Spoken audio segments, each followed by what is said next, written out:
for me, another great saving grace was that I was performing, and doctor theater, as we call it. When I was in pain from my feet falling apart from the Taxol, I'd go out on stage and suddenly the pain is gone, and you're playing a woman who doesn't have cancer, so you have this little bit of time.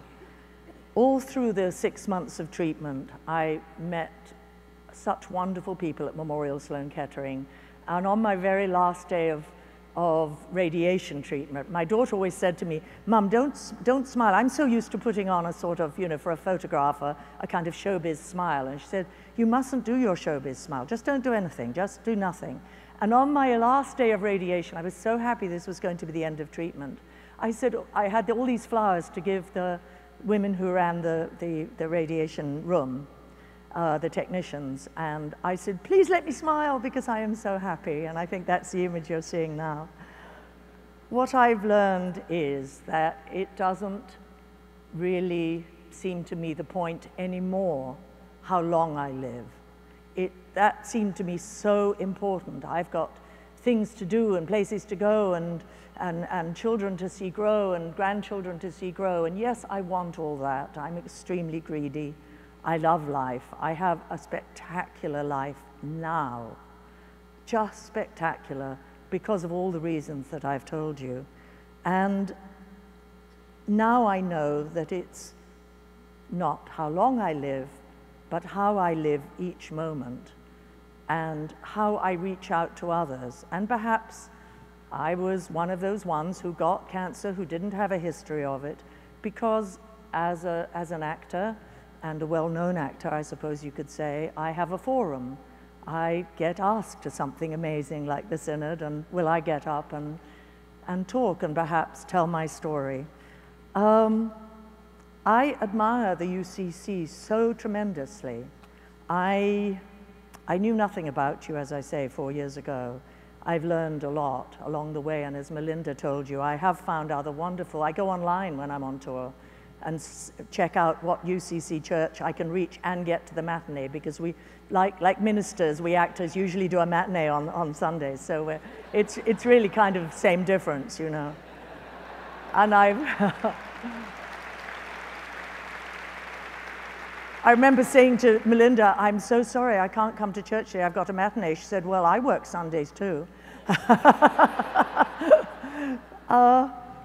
I want to thank you for what you've done, for giving me also faith in America. This has been a time in the last few years where I, as a naturalized citizen who became a citizen to vote, have lost a great deal of confidence in the country that I chose and that has been so good to me.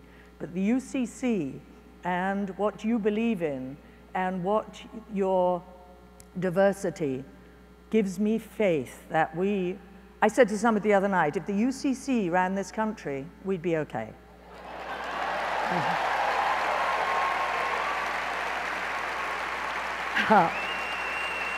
And I mean that. I'm not just saying. I said it over dinner the other night at Max's downtown.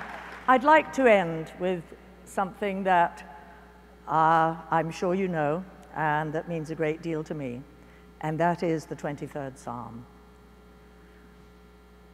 The Lord is my shepherd, I shall not want. He maketh me to lie down in green pastures. He leadeth me beside the still waters. He restoreth my soul.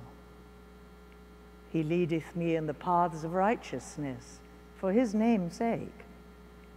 Yea, though I walk through the valley of the shadow of death, I will fear no evil, for thou art with me.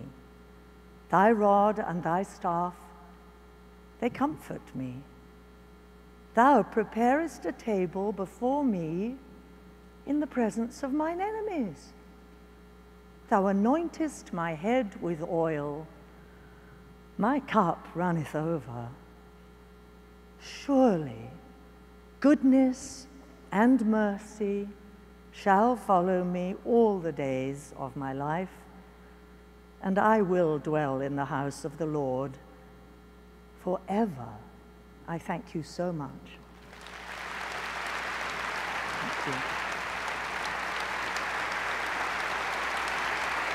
Thank you.